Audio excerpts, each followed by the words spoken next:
The lecture hall, please. Thank you.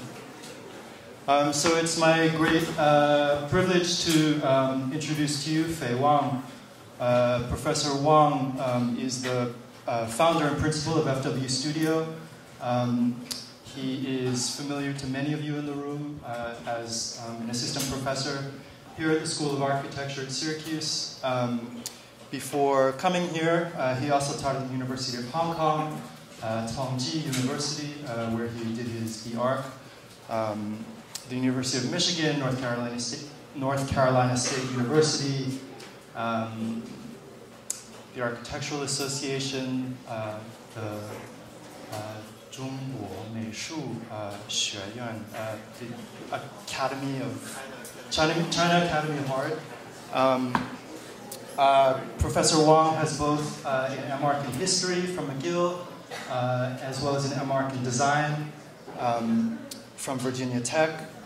His writing has appeared in publications such as Domus, Mark, Time Plus Architecture, and he is the co-editor of 2 volumes. One interviews trends of architecture and urban institutions in North America and Europe, and the other, Poetics of Construction, a volume on the discourse of tectonics in contemporary China. Professor Wang is going to speak to us today about copy culture in China, specifically authentic copies. Please join me in welcoming Professor Wang.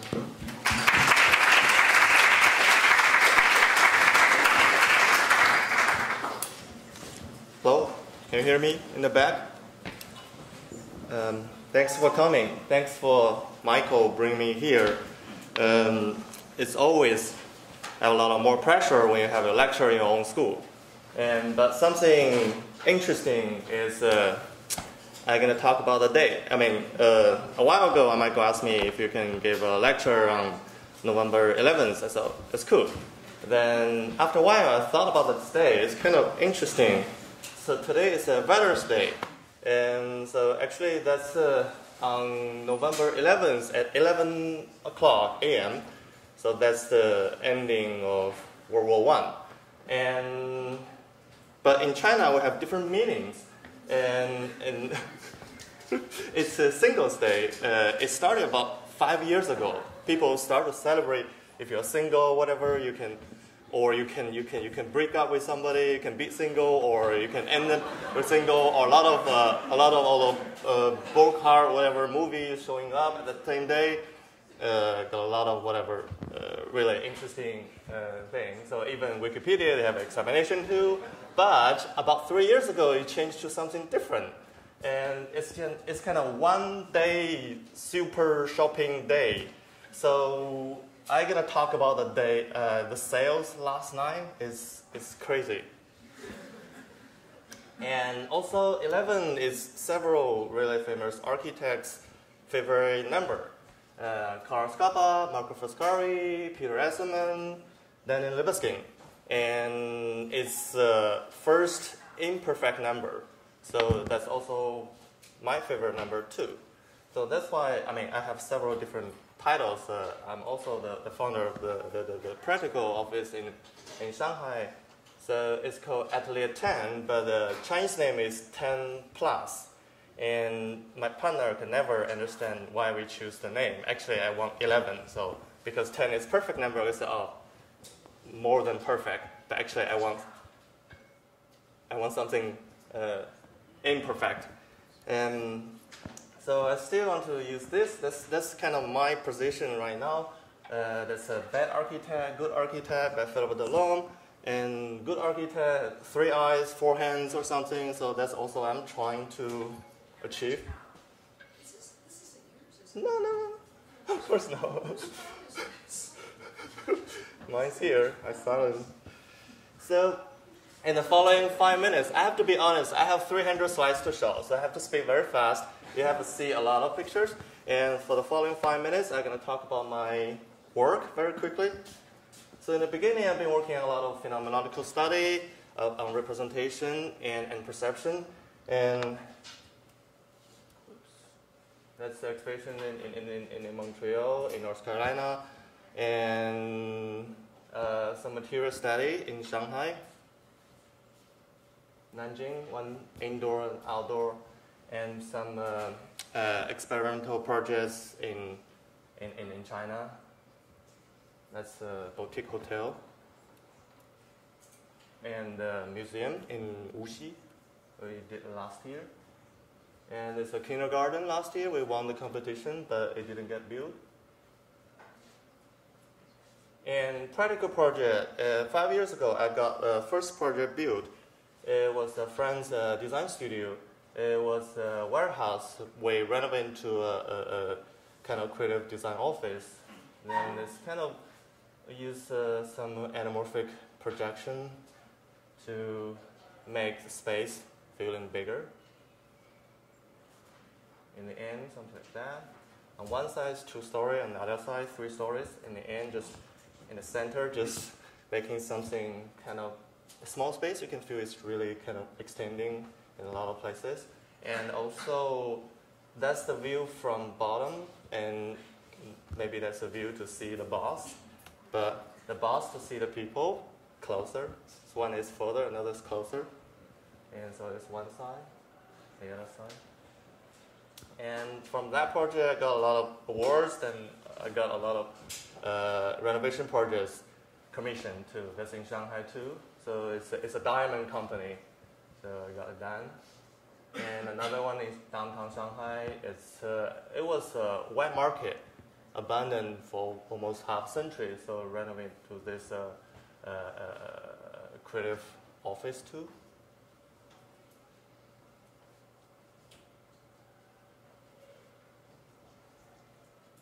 So also play with the perception and how to guide people in and out. So on one side is the Chinese, the other side is English, and because that's the only main entrance to get people in, and was under construction. And also another friend's townhouse. It's I think it's a 3-bedroom townhouse.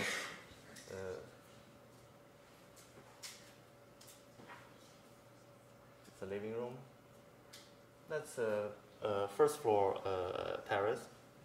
Then in the center, we built about 11-meter long separation on the stairway. It's about 33 feet tall. So all the way through from the bottom up. On the left, it was a little courtyard, and we renovated into a bathtub, so in kind of transparent glass.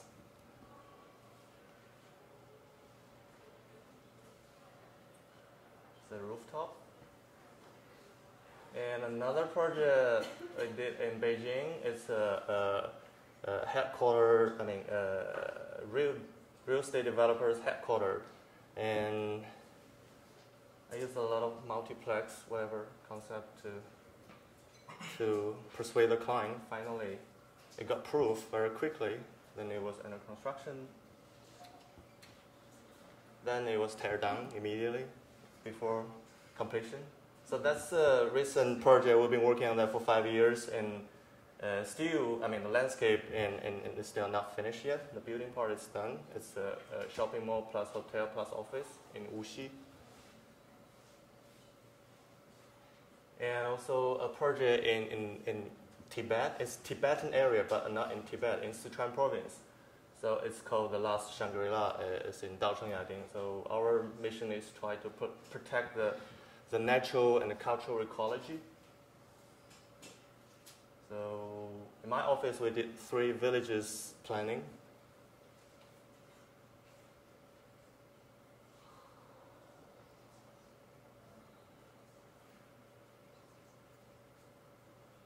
Another view.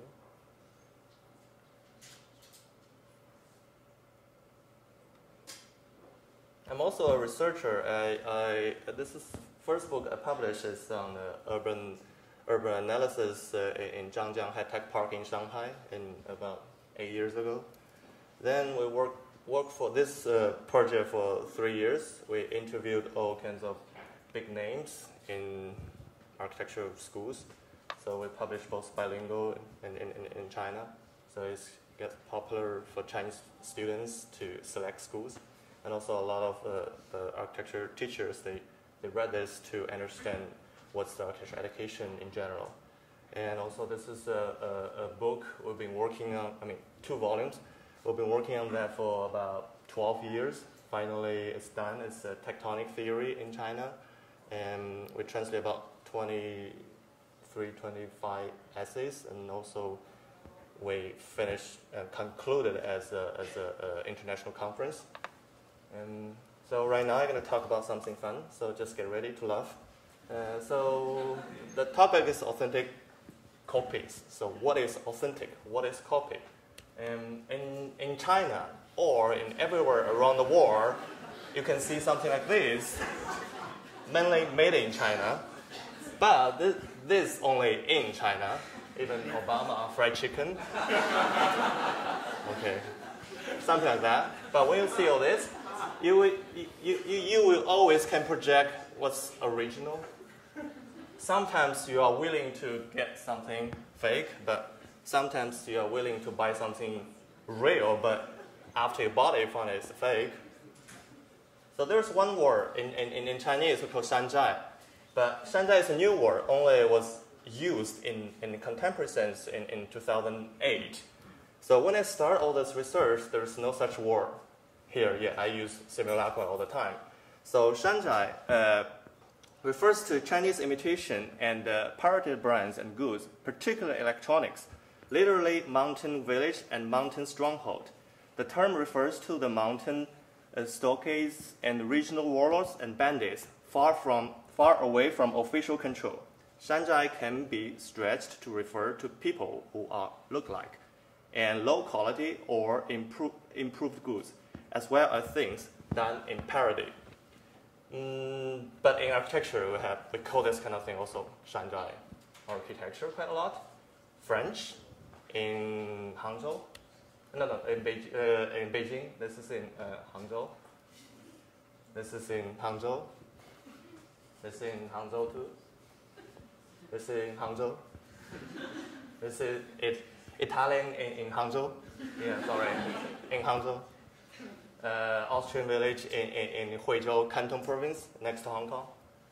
So left in Suzhou, and right in Shanghai. In Suzhou, Shanghai, and Shanghai. Swiss village in Shenzhen, and German castle in Dalian, and that's the interior. And Dutch village in Shenyang, but it's written Venetian. Oh, sorry, I forgot those clickers. And Russian in Beijing. Actually, it's a weather bureau. Just finished this year. And all kinds of American styles. Mostly we talk about American whatever styles. It's in Southern Californian style, Orange County, those kind of things. Interior. So right now I'm going to talk about things. I had a long list and I start to diagram them. So copying is not just happening in China, and that's my interest started. Then I find out there's all kinds of. I find out over 300 to 400 copies around the world during the past 4 centuries. So this is the 17th century. So the oops, not working. Okay, the red dot means yeah, doesn't work. Anyway, so the red dot means the copy. The blue circle means the original. So you can see the flow. Not in China yet, India, whatever, in Philippines. Then 18th century, 19th century, the first half of 20th century, second half of 20th century, the last 10 years of 20th century, then the first 10 years of this century in China, and this is last 3 years. But in the US, still copying. But if I overlay them together, that's the copy during the past 4 centuries, roughly.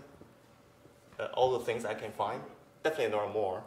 I mean, the copy I mean is just kind of almost exactly replica of the original. Not talking about style yet.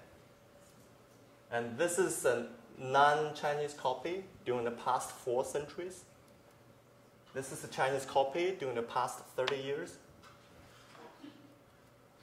So this back again. So why copying is so popular in China? And you can see in China, I mean, there's just 9 photos around China. There are more than this, and it's very popular to copy this kind of building in China as a governmental building or courthouses, but we call them White House-like buildings. Because in Chinese public media, White House represents political power. Capitol Hill, they don't really care about what's Capitol Hill. So we just copying this with a White House-like. So it represents the status of political power. But we're also copying our own whatever political center. It's all different versions of Tiananmen from Beijing. But most of these places are very, very poor, except that one. So, but most of them, they are not for political use. So something interesting. So there's Venturi said, there's nothing wrong with being influenced or even with copying. Imitating is how children learn. And you have to acknowledge the source. Of course, we acknowledge the source all the time.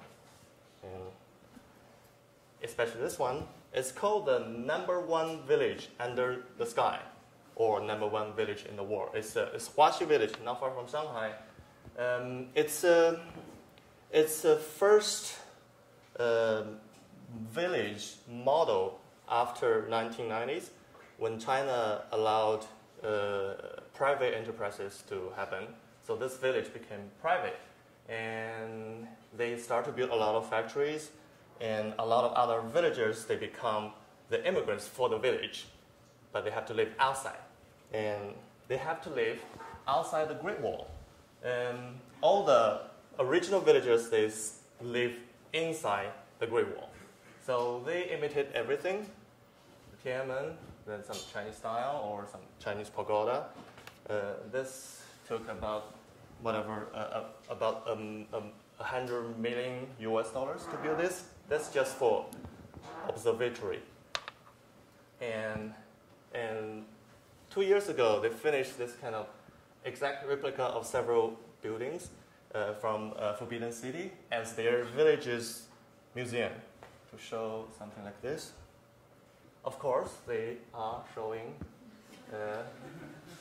this. So I don't know what's that. It's written Roman Church. So this is the only building I see in China. It says American Capitol Hill Building. So all other just said White House-like. And so that's the map of the central of the village. Actually, all around it, all belong to the village. They're very rich, but they own. Every villager is a shareholder of the village. Once you leave the village, you don't have anything. You have to stay there. So first of all, they built that part, then they built this one, and all the rest belong to them. So that's the first part. You can see the Great Wall there, one near around. That's the Forbidden City. It's the Sydney Opera House. And that's the second part. That's this kind of new area of the village. And you can see the Chinese 5 stars. And the dragon there, the dragon head. And a couple years ago, they saw this build. They said, we shall copy this. But they didn't know how difficult it is. So they're trying to build this. Then finally it turned out to be this.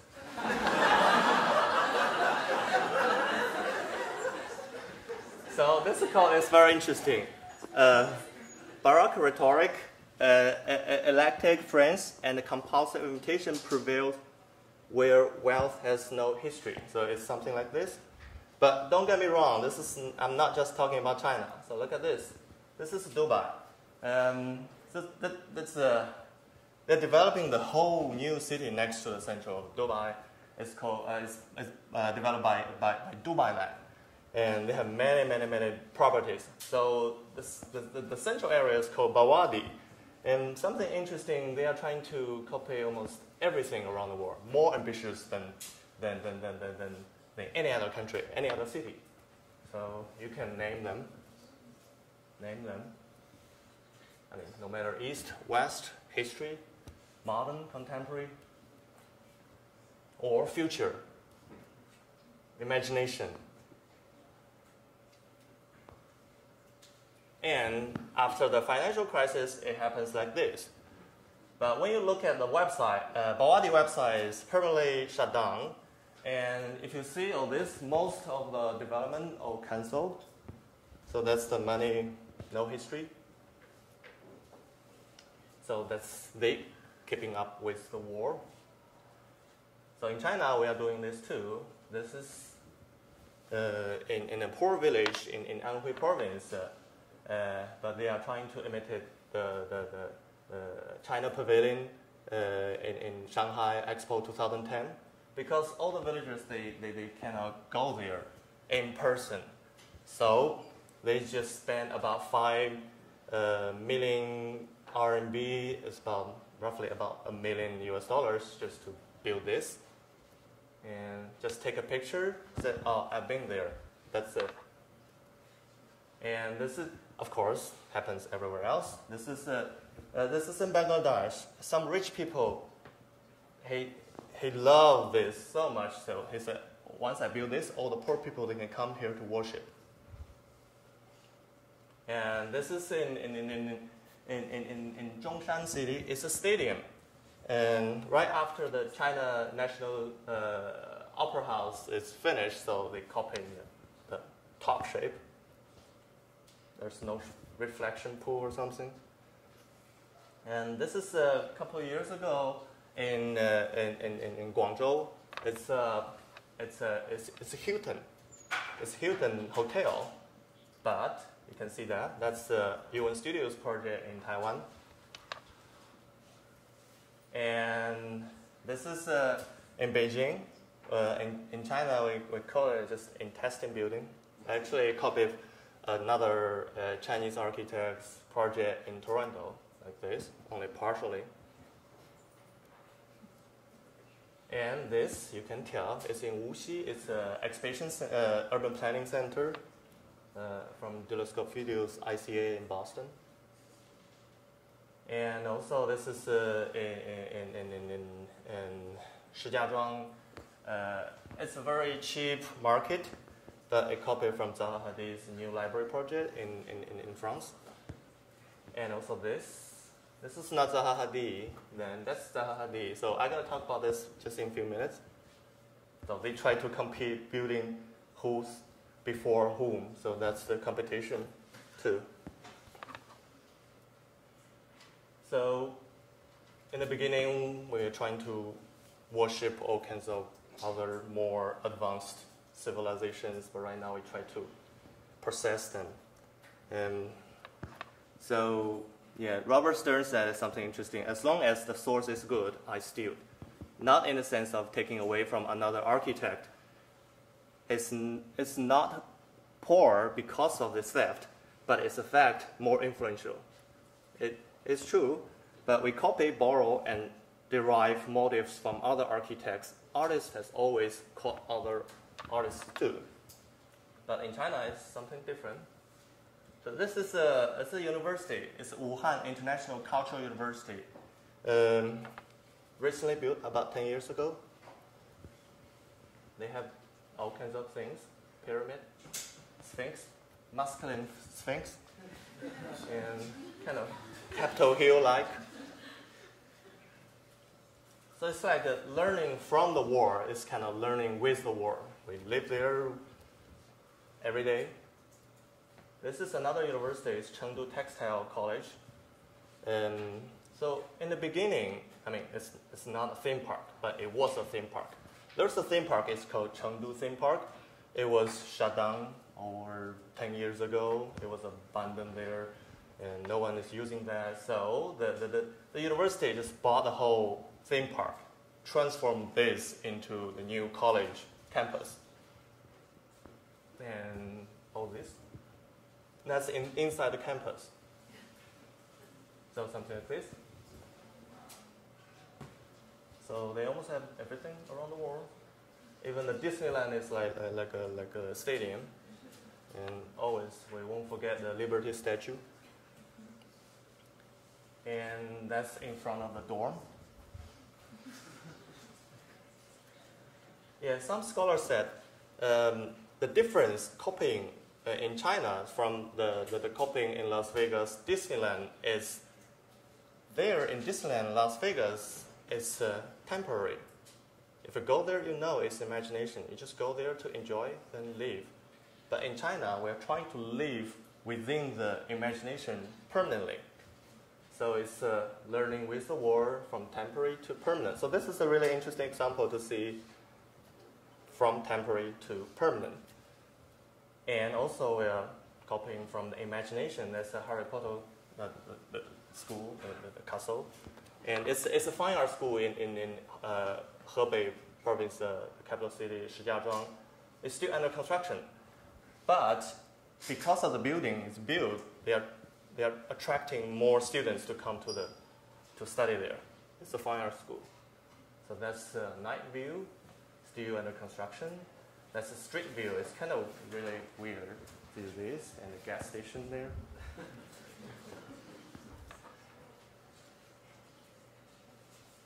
So, learning in the imagination. So in the imagination is more, we're always more ambitious than something you cannot imagine. And this is, I mean, in a lot of places there's always Chinatown in different cities in the foreign countries. But this is Chongqing. There is a foreigner street, and it's kind of theme park just by the river. There are 17 world famous bridges on the man-made canal, and that's London Chinatown Gate, and this is yeah, I always ask people what's this, so today we can skip it. So this is the world's largest public bathroom. I mean, every time everybody got wrong. So it allows 1,000 people to pee at the same time. And so only in China, it's just a country we don't have any whatever the dominant religion, so this can happen. So any other country, you can have a lot of controversial. So this is how we educate the kids. And also the Virgin Mary is in the men's bathroom. So everything looks like just picturesque without meaning, without any symbolic meaning, and it's like this. It's in Huainan City, the new city's urban planning center, because the city is famous for its piano making factories. So that's why they make this as their icon. After a few years, it's done, but still, I don't know. I mean, I really want to see what's going on there. But at the same time, in the same city, after the Beijing Olympics, they picked the winner project to build their own Olympic city. So I don't know how the soccer field works, but this is a rendering. It's under construction. If you see on Google Map, it's halfway through. And also those are in different locations. In Fuzhou, in Shenyang, in Shanghai, those are all Pentagon. They try to copy Pentagon, but without the real meaning of Pentagon. And that's a shopping mall, that's an office for a cigarettes company, that's unknown. So after, it's finished, but it's in the middle of nowhere in suburban Shanghai. Without any proper planning, they just built this image first. And this is in Beijing. It's a remarkable building. I like it very much. This summer I went there. It's remarkable, but the location is kind of weird. So it's kind of empty. No one's staying at the hotel at all. But this location is in the middle of the big residential community. It can be a really interesting project. But if you see that's the entrance. That's the main entrance. It's really weird condition. So if you see the map, it's right there. That's the main street. You cannot even find it. But it reminds me of a different project in the Netherlands. It's a corpse museum. Outside, it doesn't look like a real human, figure at all, but inside it's more realistic. So it's kind of, a lot of copying in China is kind of inside out, outside in. So it's more like a picturesque about the copying, very superficial. During my class, some students said superficial copy, so there is a deep copy coming soon. It's like a copying without origin, symbol without meaning, and building without context. But actually, this is not just China too, don't get me wrong. About in 18th century, really famous British architect William Chambers went to China. He's really fond of Chinese architecture. He even wrote several books about this topic. So he built this Chinese pagoda at a Kew's Garden in London, outside London. So in the beginning, it's wrong. So you talk about why it's wrong. Even he said he's kind of, they know how Chinese thinks in their head, actually no. Actually, before him, a lot of really, you can see a lot of paintings really about this pagoda in Nanjing, but this pagoda is gone already during 18th century, the riot of the peasants, and then they destroyed the temple, the pagoda totally. So if you see this, because in China, when you build buildings, we always use odd number, we don't use even number. If you see the building supposed to be 9 floors, and here it's like a masonry level, you don't count that as 1 floor. So this is 1 story. But every drawing from the beginning, from the Western point of view, is already wrong. Always 10 stories, including William Chambers, the one he built. So always 10 stories, because that's the way how we understand different things from different point of views. And he even said, in the beginning he said, I understand how Chinese thinks, but then I said, I do not pretend to this as a very accurate plan of that building. Exact measurement of Chinese structure are small consequence of European artists. So he doesn't care about it. He even used the Western dragon motif on the top of each eaves. So there's a question. So how about the value? Now we use this too, use value and symbolic value. Something interesting is this is in my hometown, in Zhengzhou, the capital city of Henan province. This is a very big avenue, about 2 to 3 kilometers long, maybe 2 kilometers long. The entrance to a high-tech park. It was built about 1993. So that was actually my first architecture education. When I went there, it was stunning. I took a lot of photos of myself, but I didn't know what architecture is about. But they have everything. They have a Rongshan Chapel and a Greek temple and some Mark Square and then a Japanese pagoda and a lot of other pseudo kind of different European styles.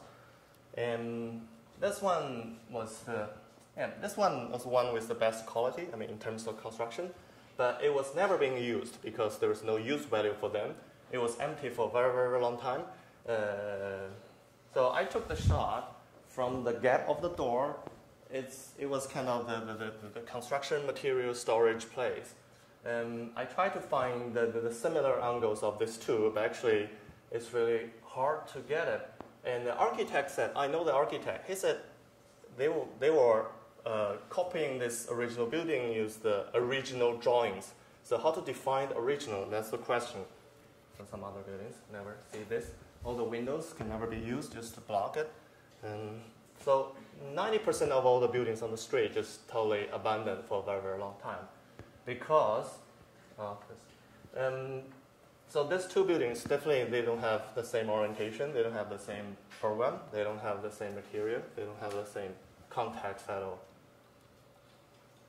And in 1999, Japanese architect, so that's the location of the street there in the west of the city. And then, 1999, the Japanese architect Kisho Kurokawa designed a new planning of the city. So the whole center of the city is shifting to the east, trying to combine to the next neighbor city, Kaifeng, as one city. And so the whole area in the west is kind of abandoned. Right now, because the city is just expansion, this area was rediscovered because a lot of farmland was turned into residential blocks. So this building, because, I mean, if you have seen this building, this photo, 99% is taken by me. And so because this building got a lot of exposure, so the Le Corbusier Foundation found out, then they asked them to demolish the building. Finally, they did it. Then it turned into a really interesting place. That about 2008, when I went back, I kind of find a building. I thought, what's that? It's an outdoor barbecue restaurant. But they kept the hand and bird sculpture. So that's the proof. It was there. So along the avenue, along the street, this is the only building was teared down. All others are still there. So there's no use value for this, and also there's no symbolic value for this too. So no one's trying to do something. But early this year, in Shijiazhuang, they are building these things. So the Egypt government said you have to tear it down. Then they said, oh, this is temporary. We're going to tear it down later. So copyright and copyright. So because the Le Corbusier's building, I mean, was tear down, the copy. So others. Something interesting is this one. So those two renderings, they happen almost at the same time. So right after Zaha Hadid released his project in Beijing, the Wang Soho by Soho China. So another developer, they reviewed their own developed high-rise project in Chongqing. Something similar. So the developer, Pan Shiyi and Zaha Hadid are trying to sue them. But they are trying to build as fast as them, so to see who will finish first.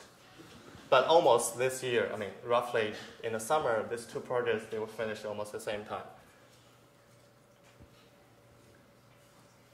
But, I mean, something interesting for Robert Stern, I mean, that's the comments for the 9/11 Freedom Towers, the copyright issue, because the chief designer was sued by his former student at Yale, that you copy my design or something. Then Robert Stern said this, in any given moment, things are in the air. So people in different parts of the world often comes with very similar solutions. It might be possible, but so they use this, said that's their poster. When they're trying to sell this project, they said, that's the translation. Never meant to copy, only want to surpass.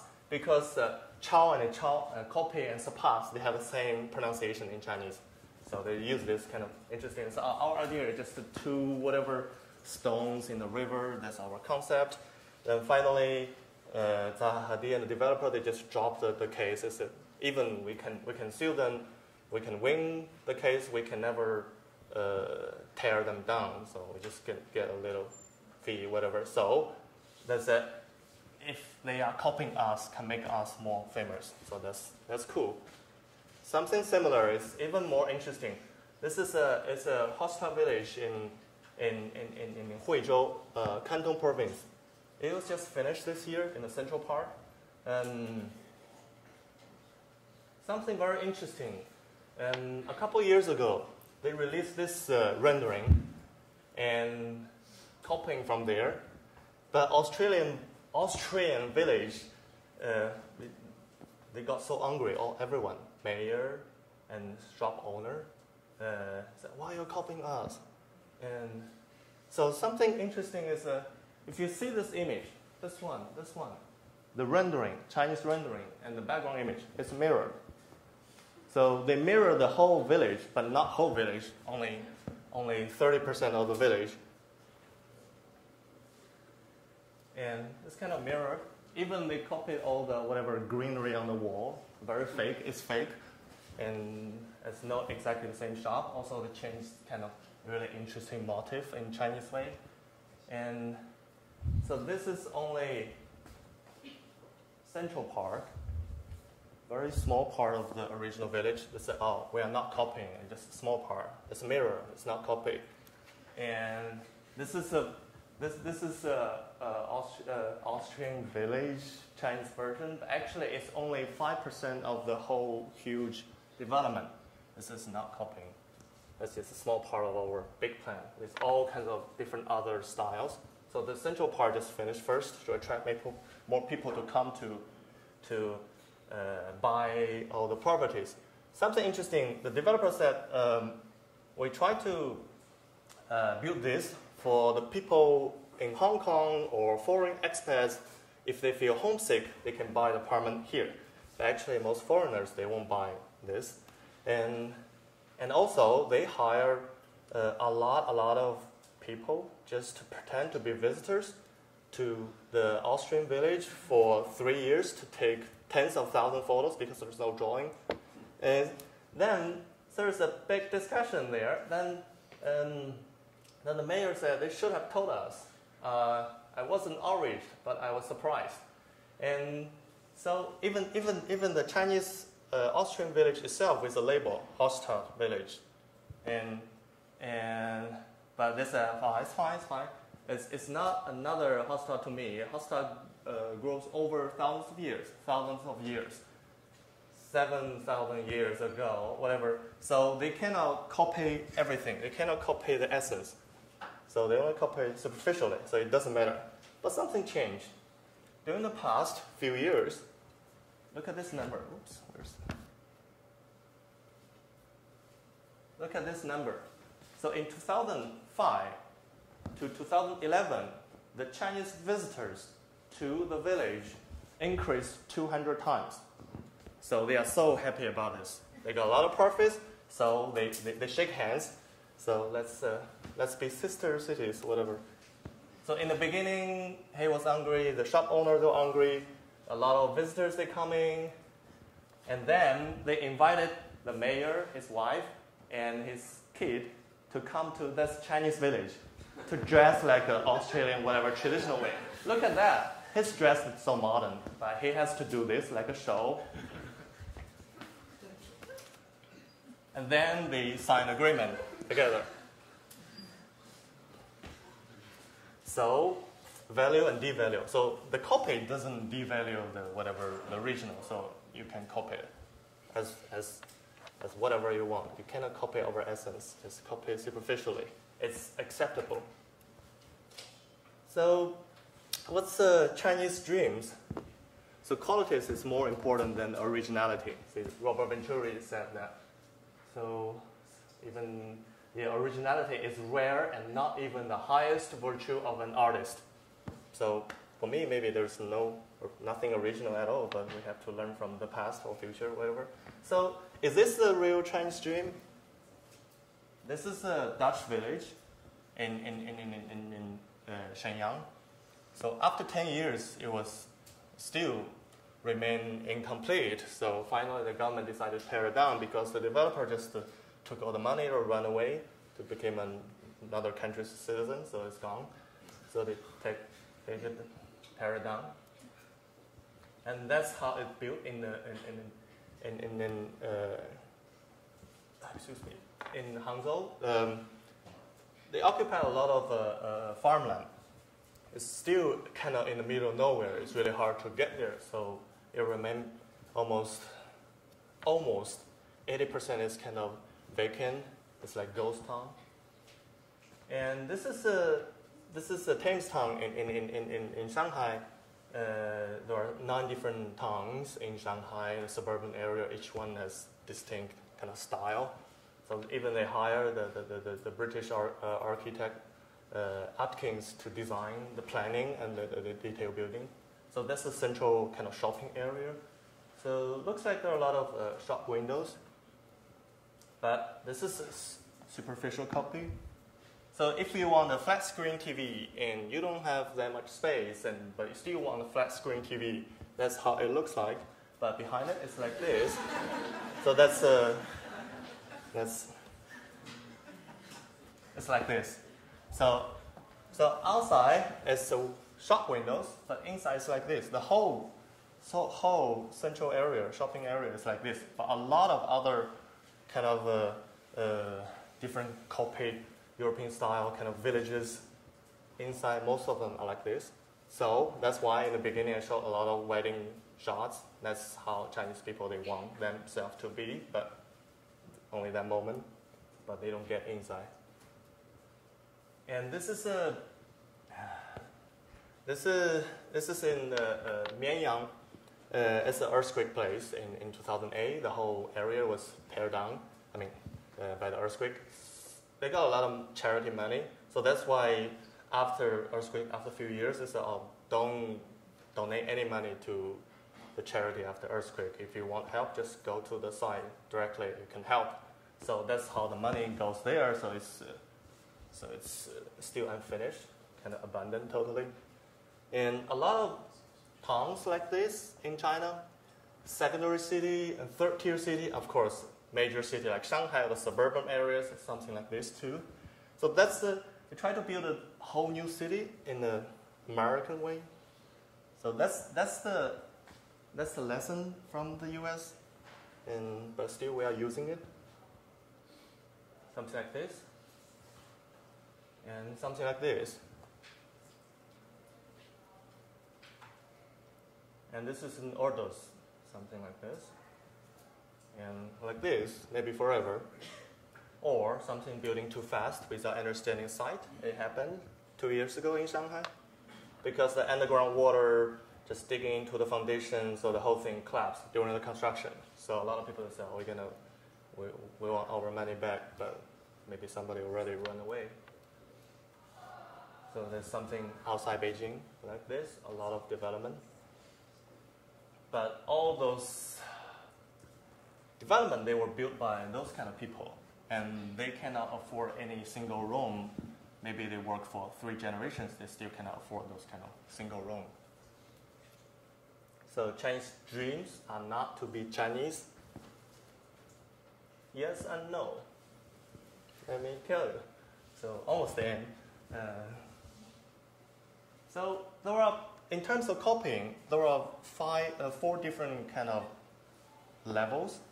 So the first one is Mo, second one is Ling, the third one is Fang, the fourth one is Zhao. So I'm going to explain that. So Mo means trees, to trees. Tracing aims to produce an exact replica of the original. Who's laughing? So this is upside down Villa Savoie in northwest of the city. It's in Helanshan. It's called Helanshan Fang. So the development is invited about 12 different artists. They built 12 different really weird villas. So this is the most interesting one, and the whole area was abandoned, so it's gone again. But something interesting. When I was thinking about this, it might not be accident, or it might be intentional. But let's talk about accident. It happened in history. So this is the research I did a while ago. For a while, it's the first and the only treatise on architecture perspective in China before 20th century. It's called Shixue, or study of vision, or perspective study, or something like that. So there are 4 different chapters. It kind of copied from different books in Europe, Andrea Pozzo, Rancusin, and Serlio maybe, in Europe. So the main book they copied is Andrea Pozzo's book on perspective. It's very interesting. So this is the Chinese version's frontispiece. If you look at the original one, so no shadow, no text. Actually, the 3 books are, I think, Serlio, Palladio, and Vignola, but nothing here. Because in Chinese history, when we did the paintings, 2 things we never painted. One is not in linear perspective, because we don't want the painting to be measurable. That's a really low level of painting. Another is we never painted shadow, because shadow is so important in our real life, not in the painted ideal place. So no shadow. So that's a trace, directly traced from the original. So this is what I'm talking about. So that's the Chinese version.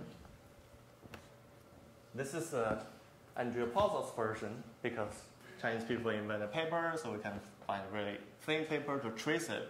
Actually, original one is just folded, then banded on the side. Then the Chinese version just opened up, traced everything. That's the Chinese book. So the capital is totally upside down. So, but no one noticed that because it doesn't mean anything. Of course, no shadow. So might be happening like this. So that's the whatever. Oh, I shall put this together. So the whole area was abandoned. It's kind of our bubble, our industry bubble. I mean, it happened in a lot of places in China, like Ai Weiwei, Herse de Meuron. They planned the Erdos 100, and all the architects around the world, they were so happy, 40-something architects. Oh, finally we got something built in China, then it's gone. Whole thing canceled. So that's the Villas of Wang. Almost at the same time, this is an Australian version in Canberra. So total black. So the copy there is meant to be very critical. It's not Villas of Wang. We are criticizing the modernism thinking about 5 points. So they use this kind of interesting point of view. But that's the Chinese version. It's kind of exact replica, but upside down. But then it became a new model for new replica like this. It just finished this year. It's a private villa. So the second word is a copy. It's like a copy. It's like a copy machine. This kind of copy. So copy is looser, and a song critic likes it as a wild goose while flies along with its companions. So which means you are with others. It's like a exact replica. I mean, it's not replica. It's copy. So this is on the left is a London Tower Bridge, but on the right it's in Suzhou. It's also called Tower Bridge, but it's doubled. So there are two. There's only one. So we can make a copy of the copy. Something very interesting. That's after it's built. I mean, that's not exactly the same image I'm going to show, but this is the Thamestown's kind of British style villas. But something interesting I really like is on the left. So it's just copying the form without all the exterior material on that. It's really fantastic. But we didn't end up there. We are going to the superficial part. Then it reminds me another one in Houston, Texas. Like this. It's just built 10 years ago, also supported by George Bush and his wife. And it was copied from a German church. Something interesting is not just the form itself, also they invent some material. Maybe the architect got a commission to build something here, like Gothic style, almost exact replica from the form. But when I check the architect's website, I'm very curious how the architects think about this. So that's their other church styles. So that's maybe they try to, on the one hand, they have to persuade the client to accept their design. Also, they have to do some invention. And the third keyword is imitation. Imitation is more an adaptation. So this is a Chateau Jean Lafitte in Beijing, opened 10 years ago. Copied from Chateau de Maison Lafitte in France. So in about 2010, they had a huge event. Rich people, you can pay to have dinner with Warren Buffett and Bill Gates. Then they make the space immediately famous for Chinese rich people. And still, it's one of the hot spots you can have your wedding ceremony there, but it's already reserved 2 years later, so you have to wait in line. So that's this one here. So actually, this is the only one copied from France. and it's huge. That's just one small part of a huge development. The developer is or was or is a politician, so he got a lot of the farmland almost without any money, just kick all the farmers out, and that's a huge French villa area below. And also he hired a French architect as a consultant, and also the combination of the St. Peter's colonnade and also the facade, and some two buildings kind of symmetrical, not from original one.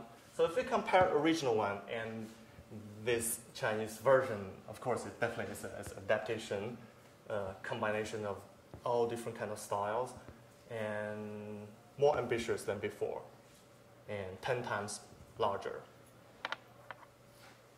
And you can see all kinds of things here.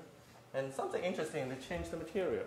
It's kind of a new adaptation, because the old one is maybe after all centuries, it just became very, very dark. Doesn't show the nobility, so they have to change something. And the interior is like this. And even the developer painted his family. Painted his family in Panini style, and his family members and all his properties. So it's kind of very interesting to see how much love he has, not just superficial copying whatever he can see. Of course, he took over 10,000 photos. Almost there. So finally, it's invention. Invention is not something created from nothing. It's always created from something. After a while, after 3 decades of very intensive copying, recently some change. And this is in Shanghai, a community is called Brownstone. It's not copying from a location. It's copying from something else, some style or some material or something. It's we are combining those kind of style in Boston, in New York, or whatever. Just right now for architectural design, in the streamline planning and plan layout and facade, public landscape and private garden and interiors, they were all done very separately by all the experts, so they can work together. Especially they hire a lot of foreigners just to do the plan, or just to do the planning, or just to work on the facade. And they intend to spend more money to do the research to get something new. So because they are tired of those exact replicas, especially in major cities. And another very luxury villa, we call it the villa area. So they invent a new word. It's called postmodern new classicism. So trying to create something new. So that's how we think about the. Why I missed one slide? I don't know. So this is how we think about invention. In the beginning, you have to trace. This is how we train in fine art school in China, still right now. And so something interesting. This is in Dafen village in Shenzhen. This is one of the most famous villages in the city. The whole village, everyone is a painter. They live there, they work there, they sell things there. So everyone is very specialized to paint certain masterpiece work, just to paint one style. So if you go to that shop, you only can buy Van Gogh. You go to that shop, you only can buy Picasso. It can be as realistic as possible. So last year, it's very interesting, an artist was doing a project so to test how to think about invention. Because those people, they only can paint as exactly as the masters they do, they can imagine. But the artist asked them, this is Van Gogh's his own room, and can you paint your own room by this style. He said, I can try, I never did it before. So finally, he did it. It's like this. So this is how invention for Chinese sense in general is always you have to have something proved to be excellent, proved to be right. Then you can follow that to build on top of that. Then he asked many whatever artists or people working there to paint the way they are working for themselves, either to paint themselves or to paint their own studio there. Okay, to summarize. So this is one of the development. I took the photo 10 years ago. I always use this one. I like this. In Guangzhou, before Zaha Hadid, all this kind of central axis development was applied. It was still under construction. I find very interesting.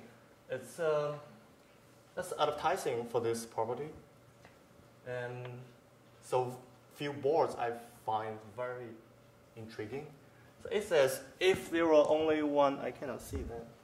If there were only one model, there would not be Warren Buffett.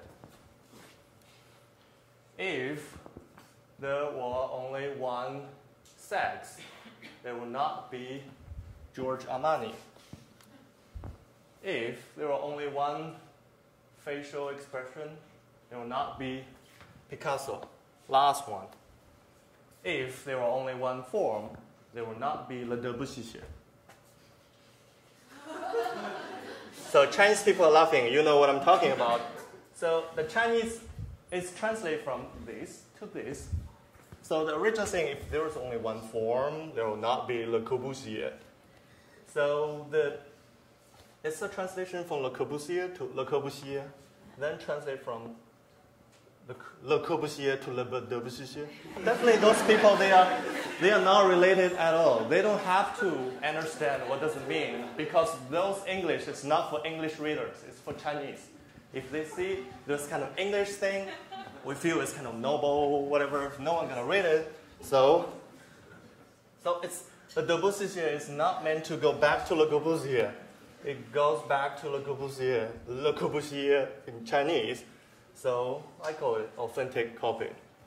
Thank you very much. And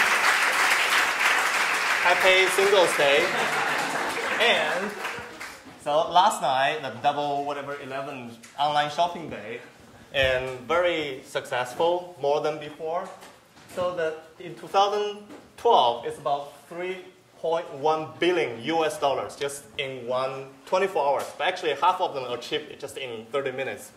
And the second year is more than that. And the third year is tripled than 2004. So that's just kind of something interesting to think about. The number, we transform 11 to another new meaning. Thank you.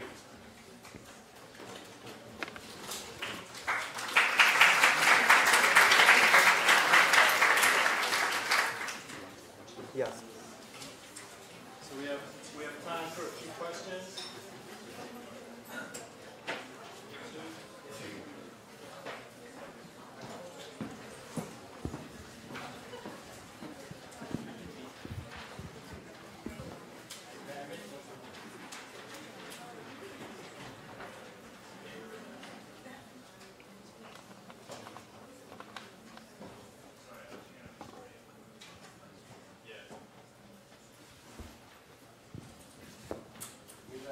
With all the imitations going on in China, it's obviously very popular with the Chinese, but is there a contingent or a portion of the public who are unhappy with all this imitation and want China to stick to its roots?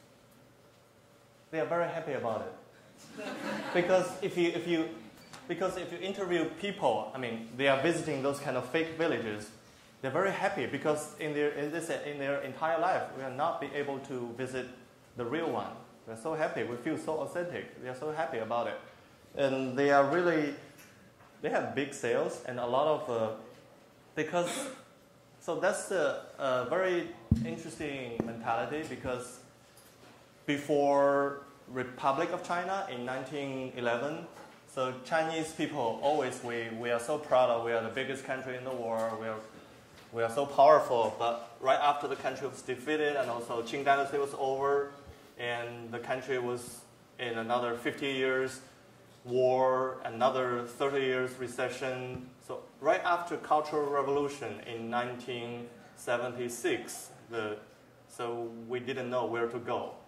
And so when China opened the door, and during the 1990s, and the Chinese government said, we allow the private properties to be allowed, then they open the door. They see the first thing is postmodern. So we just follow the postmodern way, and almost even they use the Chinese way, still use the very postmodern way. All the skyscrapers, you have to put a Chinese roof on top of it. That's required by the government. And even recently, just maybe you haven't heard or not, during the past 2 weeks, in Chinese government, the president Xi Jinping said, we don't allow any qi-qi-guai-guai architecture, which means weird architecture to happen. So the comparison is the CCTV by Ram Koolhaas, or another building like a cell phone, or some other building like a big drum. That's weird architecture. And those are not weird architecture by the government. And also the Chinese president had a big banquet with all kinds of cultural and art people, just a writer, filmmaker, artist, some other people, no designer, so no architect, of course. So it's not part of, even for architecture, it's not part of a cultural field for general sense. Only during the past 2 years, Wang won the Pulitzer Prize. People started to be interested. Oh, architecture is interesting. Oh, Chinese architecture can be done in that way. So no one in general public, and they cannot imagine that. For Chinese, because after almost a century's colony or war, and just the thing, where shall we go?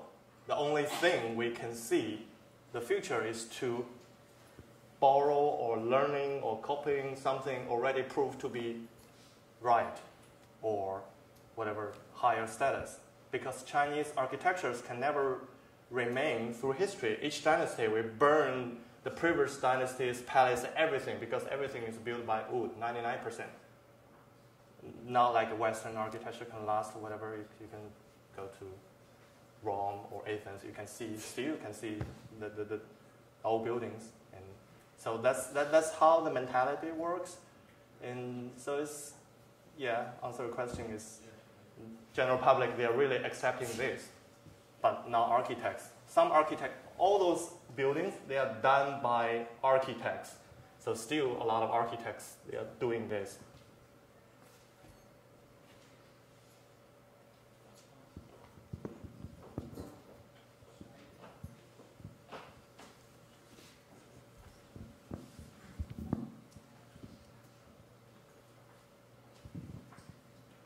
Hi. Okay. So in a lot of the slides that you showed, the buildings within its context looked extremely alien.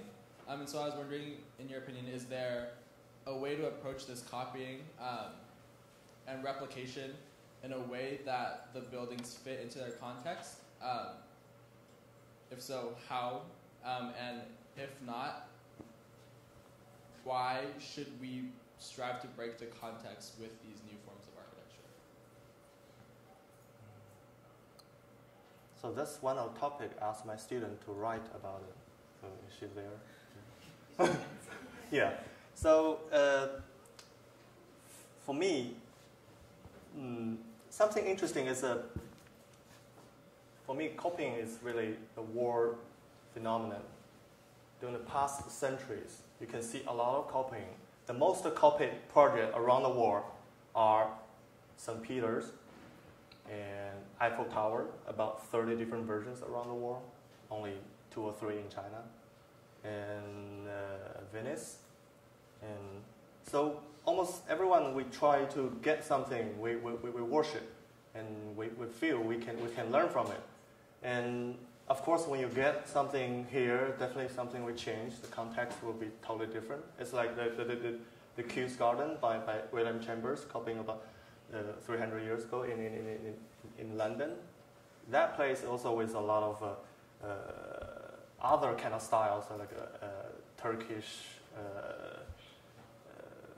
mosque and another Roman whatever building, and all others are gone. Only that one was left alive. That was one of the earliest theme parks around the world. So we like copying.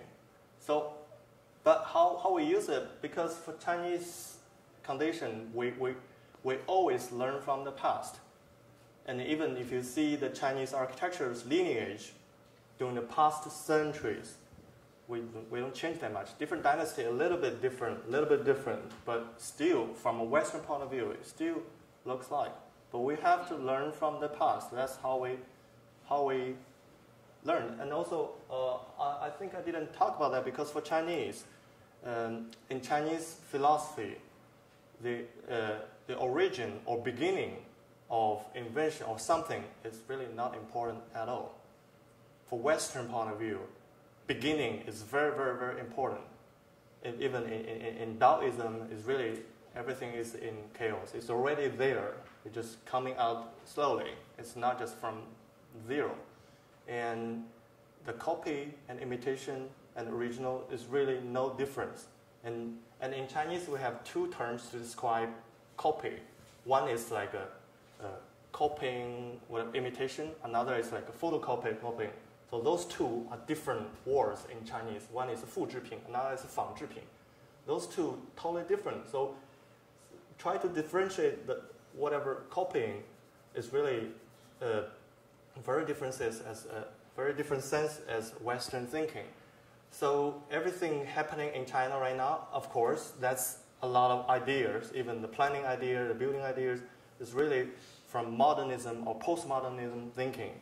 And all the urban plannings in America already proved to be really disastrous. We just borrow that. It's really a lot of major cities really not good for human living at all.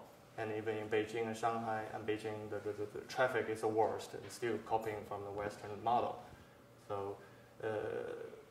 So I can give you a lot of really not so successful examples, but definitely copying.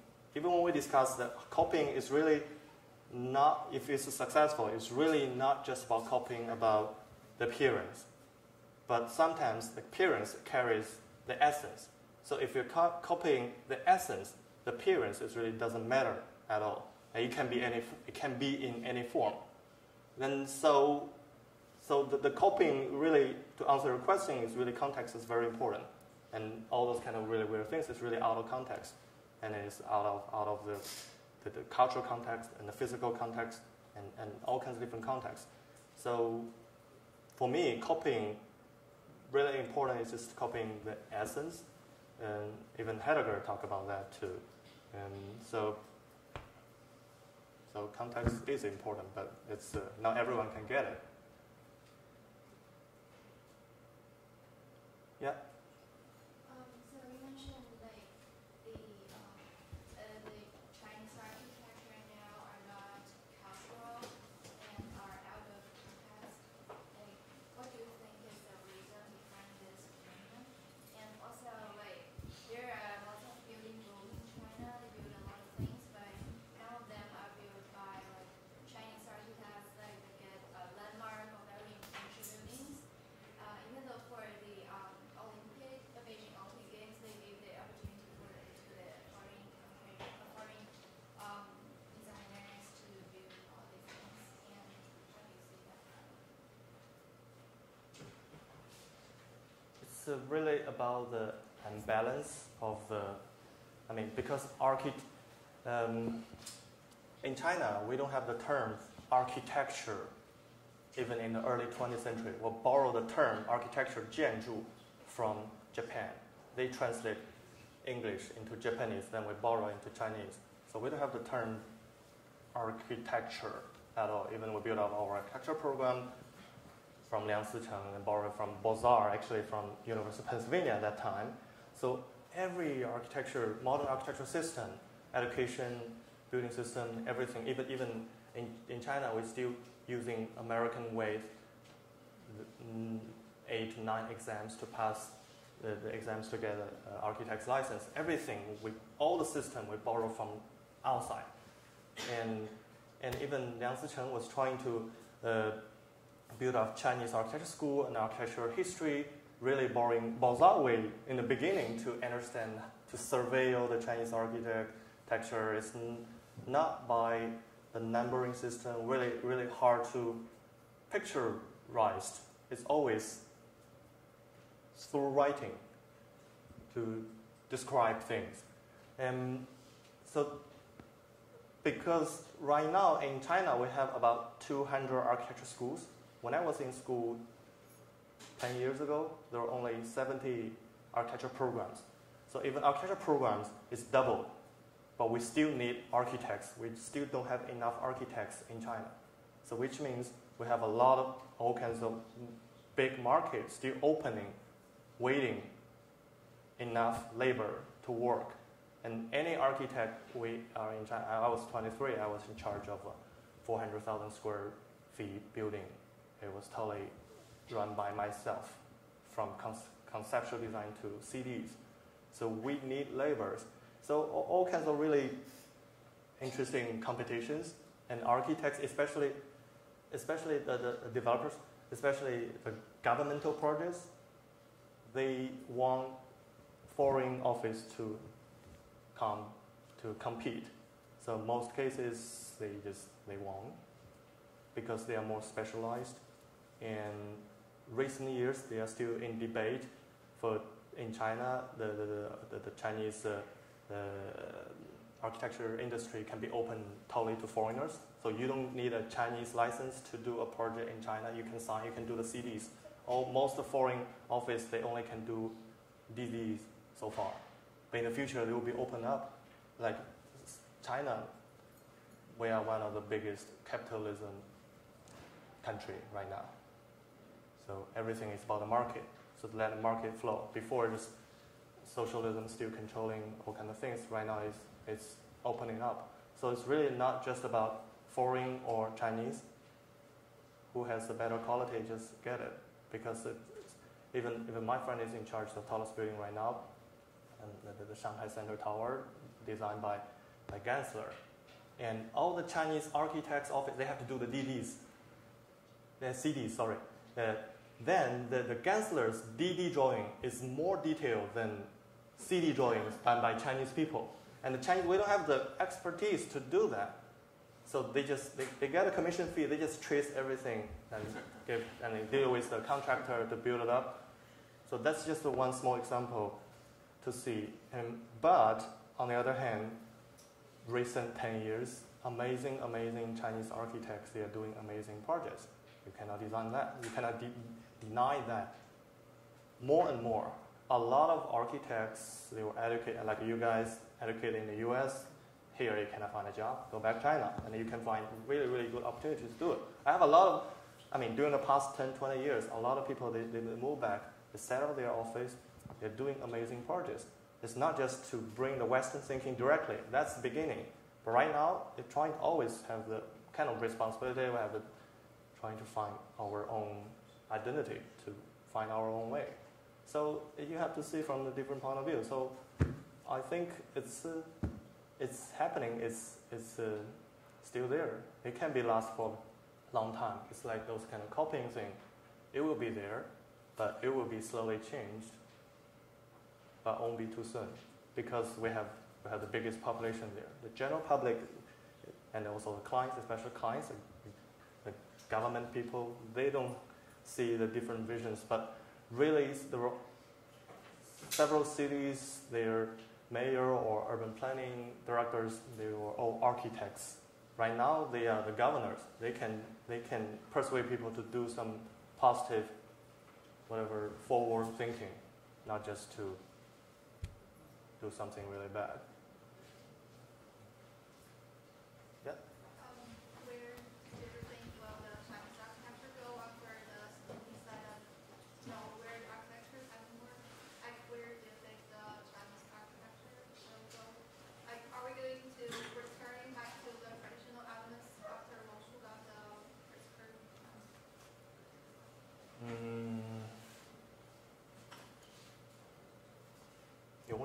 Shaoshu. There are so many amazing architects right now. Let me give you a few names. Standard Architecture, and Liu Kecheng is the dean of Xi'an University, Xi'an Architecture University, and Liu Jiakun, and Urbanus doing something good too. And even my friend, a really good friend, just graduated from Harvard. He went back just in Yunnan province by the Erhai Lake by Dali, just doing amazing small projects. And then Sejima selected him as the Rolex project. Then he was building something in Japan after the earthquake thing. It was really interesting. It was really successful. And my Enzo MAD just won the competition in Chicago or George Lucas Museum, although I don't like the project, but it's still Chinese architects can start to have their own voice, but not necessarily to be Chinese elements. If you, I have a friend who wrote a really good article about how the Japanese architecture changed during the mid 20th century. In the beginning, they are copying a lot of traditional elements or Western ways of thinking, so it's kind of very chaotic. Finally, after many decades, they figured out their own way, especially after the metabolism movement. So it's a long process, and so yeah, we will discuss just maybe Chinese condition. Also, if you see in Taiwan, something similar. A lot of things happening right now. It's very similar in Taiwan in 1980s, 1990s, in terms of the free market.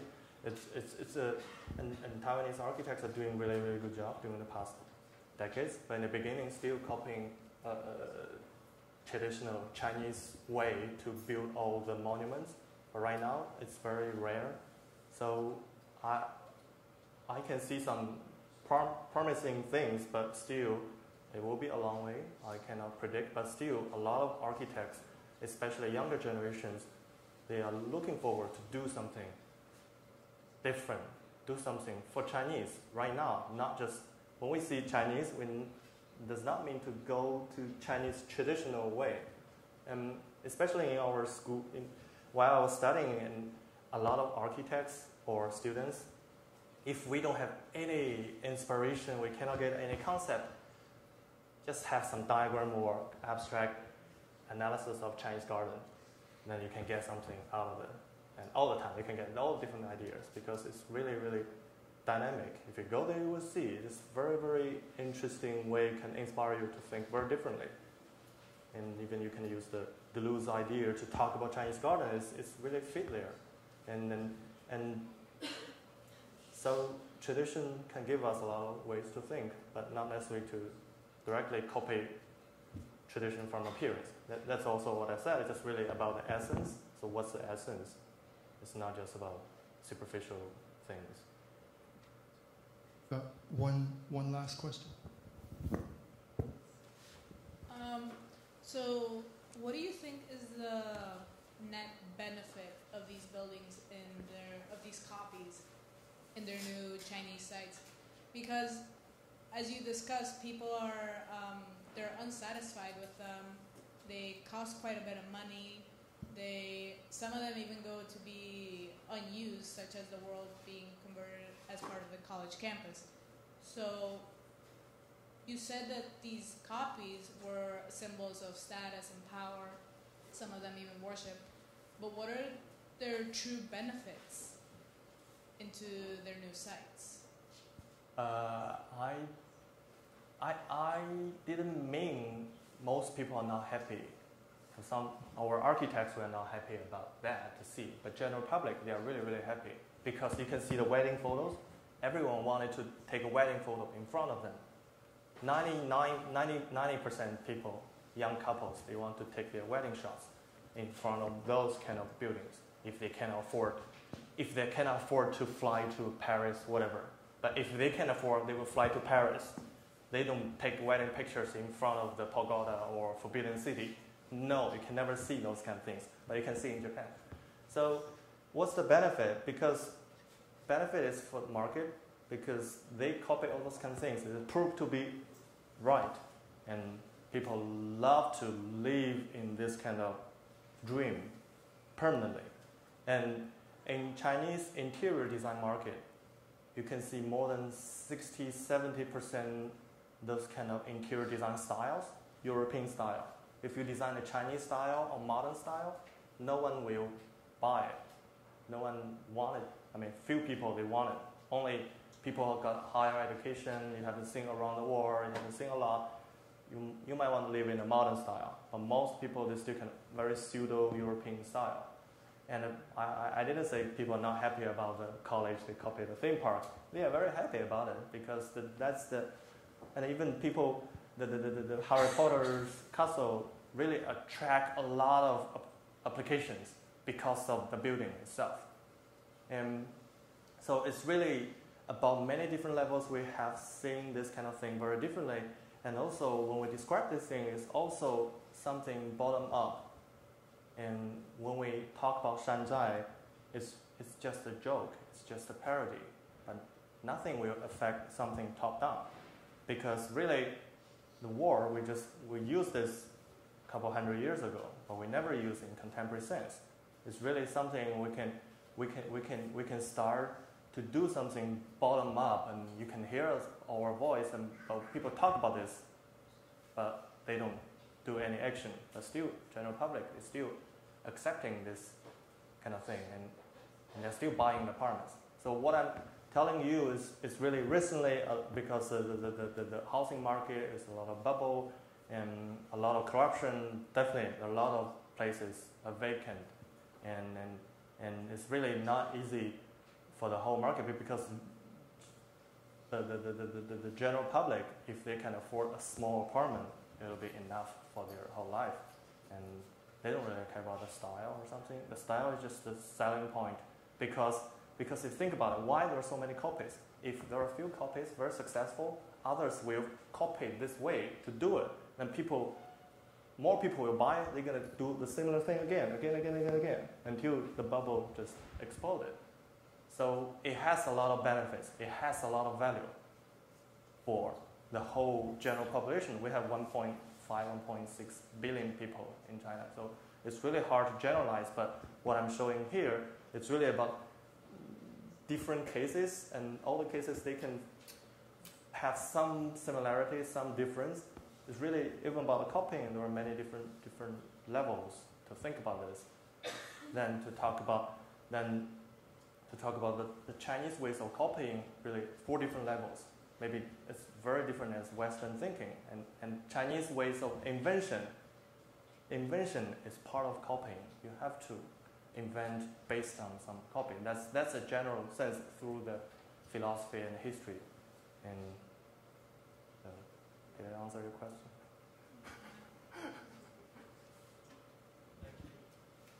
Thank you. And last slide. See, that's something interesting because this guy, he wrote 2 books. This is just published this month, so it's kind of interesting. I'm reading it. And also, End of Copycat China is really based on the copycat first.